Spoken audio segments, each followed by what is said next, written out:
Road অবরোধ করে সর্বধর্মের মানুষের দেশে অন্য ধর্মের মানুষের কষ্ট দিয়ে এটা আমার নবীর আদর্শ হতে পারে না। আপনিও জুলুস বার করতে পারেন, উজু অবস্থায় মাথায় টুপি দিয়ে ইসলামিক লেবাসে পাক পবিত্রতার সাথে আপনার মুসলিম মহল্লায় মুসলিম এলাকায় আপনি শান্তিভাবে খুললেন, হুজুরের স্লোগান দিলেন, লাইন দিয়ে গেলেন, আমার শরীয়তে সেখানে নিষেধ না। মিলাদুন নবী বন্ধ করতে পারছি না, তখন আবার নতুন করে আর একটা প্ল্যান করেছে কি, মিলাদুন নবীর নামে যুব সমাজের হাতে ডিজে বক্স দাও, হই হই করা করে দিয়ে না। আমাকে কথা নেবেন কি না নেবেন আপনাদের ব্যাপার।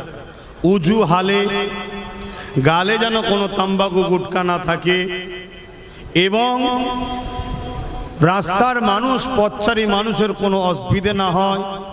লাইন যত বড় হয় হোক গে যাক, একটার পর একটা সৌন্দর্য যেন সবাই দেখে বলে, দেখ মুহাম্মদ সাল্লাল্লাহু আলাইহি ওয়াসাল্লামের অনুসারীরা এত লোক বেরিয়েছে, অথচ কোনো মানুষের যাতায়াতের অসুবিধে করলো না। সমাজে হাজারো মুসলিম ছেলে এই মিলাদুন নবীর বিরোধী করে, এই সমাজে হাজারো মুসলিম ছেলে মিলাদুন নবীর নামে নবীর শান আজমত মর্যাদাকে সমাজের কাছে ছোট করছে, এমন তারা বেশরিয়াতি কাজ করছে।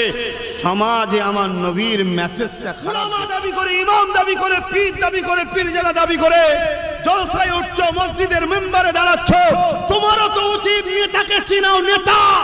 নেতা চিনলে কোরআন চিনবে, নেতা চিনলে রাসূল আল্লাহ চিনবে। কেন মুহাম্মদ রাসূল ছাড়া আল্লাহ পাওয়া যাবে না। লব্বাইক লব্বাইক লব্বাইক, হুজুর কি আমত, হুজুর কি আমত, পুরনুর কি আমত, आका की आमद, रबीउल अव्वल की मेहनत, दाता की आमद, नारे दिबे। এই সমস্যা কোন জায়গায়?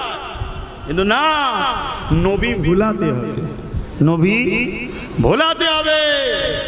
তাই যখন দেখছে কোনোভাবে মিলাদুন নবী বন্ধ করতে পারছি না, তখন আবার নতুন করে আর একটা প্ল্যান করেছে কি, মিলাদুন নবীর নামে যুব সমাজের হাতে ডিজে বক্স দাও, হই হই করে দিয়ে না।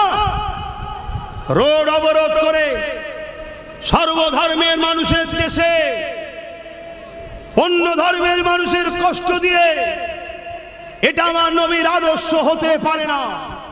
ইসলামিক কান্ট্রি হলে সবাই যেখানে ইসলামের অনুসারী সরকারি ভাবে সেখানে জুলুস বাইর হয়, সেটা ভিন্ন ব্যাপার। আপনিও জুলুস বার করতে পারেন, উজু অবস্থায় মাথায় টুপি দিয়ে ইসলামিক লেবাসে পাক পবিত্রতার সাথে আপনার মুসলিম মহল্লায় মুসলিম এলাকায় আপনি শান্তিভাবে খুললেন, হুজুরের স্লোগান দিলেন, লাইন দিয়ে গেলেন, আমার শরীয়তে সেখানে নিষেধ নাই। শুনছেন তো নাকি? কিন্তু আপনি এমন কাজ করে ফেলবেন যেখানে এই সমাজের এক শ্রেণীর মানুষ যারা শান্তিতে থাকা পছন্দ করে না, আর কেউ শান্তিতে থাকুক এটাও পছন্দ করে না। আপনার এই সুযোগটাকে কাজে লাগিয়ে আপনার আমার সমাজের বুকে ভ্রাতৃত্ব, ভাইচারা, মানব বন্ধন যেটা আমার নবী তৈরি করে দিয়ে গেছে, আমার নবী যে আদর্শ শিখিয়েছে, সেই মানব বন্ধনের মধ্যে ফাটল ধরিয়ে দিবার জন্য একদল মানবরূপী শয়তান ঘুরে বেড়াচ্ছে। তখন সেই সুযোগটাকে কাজে লাগাবে। আমাকে আপনাকে মুক্তাদায়ে হাল বুঝতে হবে, আমাকে আপনাকে প্রেজেন্ট অবস্থা সময়ের পরিস্থিতিকে বুঝতে হবে। সব কিছুকে নিয়েই হলো ইসলাম। জোরে বলুন সুবহানাল্লাহ। আমার কথা আপনারা বুঝতে পারছেন তো নাকি? আসুন, আল্লাহ আমাদেরকে শান্তির নবী, ন্যায়ের নবী, ইনসাফের নবী যে দেখানো রাস্তা, সে রাস্তায় চলে নিজেদের জীবন এবং সমাজকে শান্তি প্রতিষ্ঠিত করার তৌফিক দান করে। বলুন আমিন। জুলুস মুজাদ্দেদ জামান দাদা হুজুর রহমাতুল্লাহ আলাইহির দুই খলিফা বার করেছিলেন। বলুন সুবহানাল্লাহ। এটা সব থেকে পুরাতন বাংলায়। কিন্তু আপনারা যদি কেউ করেন, আমাকে কথা নেবেন কি না নেবেন আপনাদের ব্যাপার। উজু হালে গালে যেন কোনো তাম্বাকু গুটকা না থাকে এবং রাস্তার মানুষ পথচারী মানুষের কোনো অসুবিধে না হয়। লাইন যত বড় হয় হোক গে যাক, একটার পর একটা একটার পর একটা সৌন্দর্য, যেন সবাই দেখে বলে দেখ মুহাম্মদ সাল্লাল্লাহু আলাইহি ওয়াসাল্লামের অনুসারীরা এত লোক বেরিয়েছে, অথচ কোনো মানুষের যাতায়াতের অসুবিধে করলো না, শান্তিভাবে গেল। হুজুরের আগমনের মেসেজ ছড়াতে ছড়াতে ছড়াতে ছড়াতে শান্তির বার্তা। কেন হুজুর শান্তির নবী, রহমতের নবী, মানবতার নবী, ইনসাফের নবী, মানব কল্যাণের নবী, সর্বধর্মের মানুষের ভালোবাসার নবী। জোরে বলুন সুবহানাল্লাহ। মুহাম্মদ সাল্লাল্লাহু আলাইহি ওয়াসাল্লাম শুধু মুসলমানদের নয়, প্রত্যেকটা মানুষের তিনি মুহাম্মদ সাল্লাল্লাহু আলাইহি ওয়াসাল্লাম। জোরে বলুন সুবহানাল্লাহ। অতএব তাই এগুলো মাথায় রেখে শান্তিভাবে যদি আপনারা করেন, যেভাবে পিরানে তরিকাত ওলিয়া উলিয়ারা করেছেন, আমি আবার বলছি তাতে কোনো রকম সমস্যা নাই। কিন্তু আজ জুলুসের নামে সোশ্যাল মিডিয়ায় যা দেখা যায়, যেটা কোনোভাবে ইসলাম ইজাজত দেয়নি, উপরন্তু ইসলামের নামে, নবীর নামে যে মিথ্যা কাজটা হচ্ছে, আমার সঙ্গ হয় ঈমান না চলে যায়। কথা শুনছেন তো নাকি? এই রকম যেন না হয়ে যায়, এটা মাথায় রাখবেন। এই সমাজে হাজারো মুসলিম ছেলে এই মিলাদুন নবীর বিরোধী করে। এই সমাজে হাজারো মুসলিম ছেলে মিলাদুন নবীর নামে নবীর শান আজমত মর্যাদাকে সমাজের কাছে ছোট করছে, এমন তারা বেশরিয়াতি কাজ করছে। সমাজে আমার নবীর মেসেজটা খারাপ যাচ্ছে। ওই দুটো থেকেই বাঁচিয়ে তোমাকে আল্লাহ সাহাবা হুজুরদের সুন্নতের উপরে রেখেছে। জোরে বলুন সুবহানাল্লাহ। প্রতিটা রবিউল আউয়ালের চাঁদ উঠলে যে যার এলাকাকে সাজিয়ে তোলো, পুরো গ্রামকে পরিষ্কার করো, ঝোপঝাড় জঙ্গল পরিষ্কার করো, সর্বসময় করতে হবে। কিন্তু রবিউল আউয়ালের স্পেশাল প্যাকেজ থাক, কবরস্থান পরিষ্কার, রাস্তাঘাট পরিষ্কার, মসজিদ ধোও, এলাকা যে যার বাড়ি পরিষ্কার করো, লাইট লাগাও, সুন্দর করে ইসলামিক ঝান্ডা লাগাও। এই রকম যখন হতে থাকবে, তোমার আমার নিউ জেনারেশন ছোট ছোট বাচ্চাগুলো বলবে, আব্বা এটা কি হচ্ছে, মা এটা কি হচ্ছে? আরে আমার নবীর আগমনের মাস। আবার পরের বছর করছো, কি হচ্ছে? আমার নবীর আগমনের মাস। আবার কি হচ্ছে? নবীর আগমনের মাস। তোমার বাচ্চার দিলে অটোমেটিক তোমার নবীর প্রেম, আদর, ভালোবাসা, আগমনের দিনটা ঢুকে যাচ্ছে। জোরে বলুন সুবহানাল্লাহ। আরো চিৎকার দিয়ে বলুন সুবহানাল্লাহ। এটাই আদর্শ হওয়া দরকার। যে কোনো দলের বক্তাকে নিয়ে আসো, বক্তা দাঁড়িয়ে কি বলে?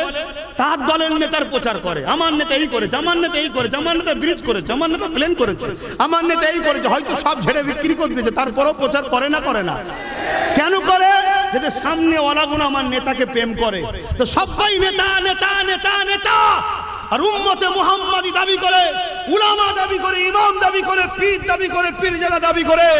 জলসায় উঠছো, মসজিদের মেম্বারে দাঁড়াচ্ছ, তোমারও তো উচিত নেতাকে চিনাও। নেতা নেতা চিনলে কোরআন চিনবে, নেতা চিনলে রাসূল আল্লাহ চিনবে। কেন? মুহাম্মদ রাসূল ছাড়া আল্লাহ পাওয়া যাবে না। আল্লাহ সেই নিজাম করে দিয়েছে। আল্লাহ তাই বলছে কুল হুয়াল্লাহু আহাদ। হাবিব আপনি বলে দিন আল্লাহ এক। জোরে বলুন সুবহানাল্লাহ।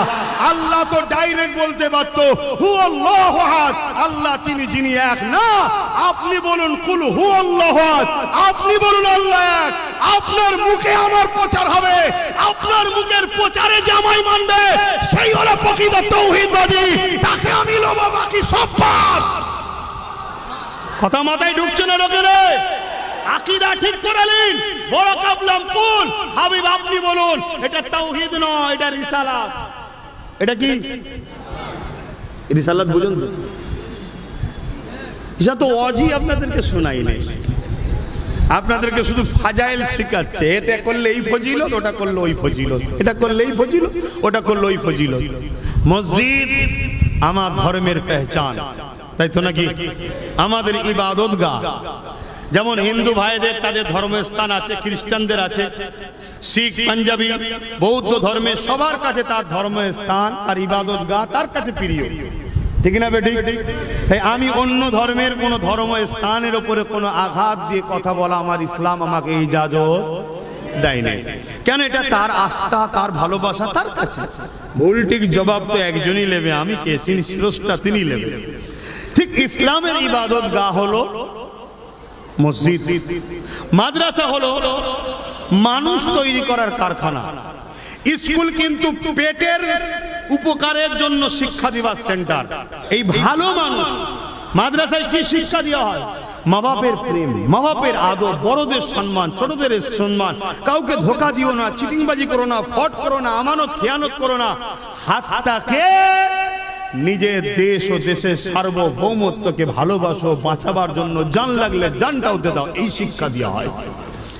কিন্তু দুঃখের বিষয়, आज मस्जिद को टारगेट, मदरसा को टारगेट, कब्रिस्तान को टारगेट, खानका को टारगेट, ईदगाह को टारगेट, क्या नो टारगेट?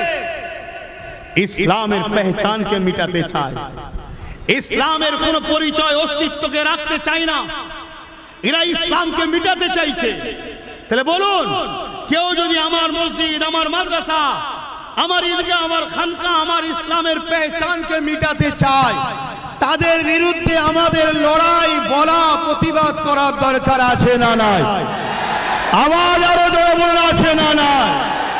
কেন সে আমার ইসলামের দুশমন।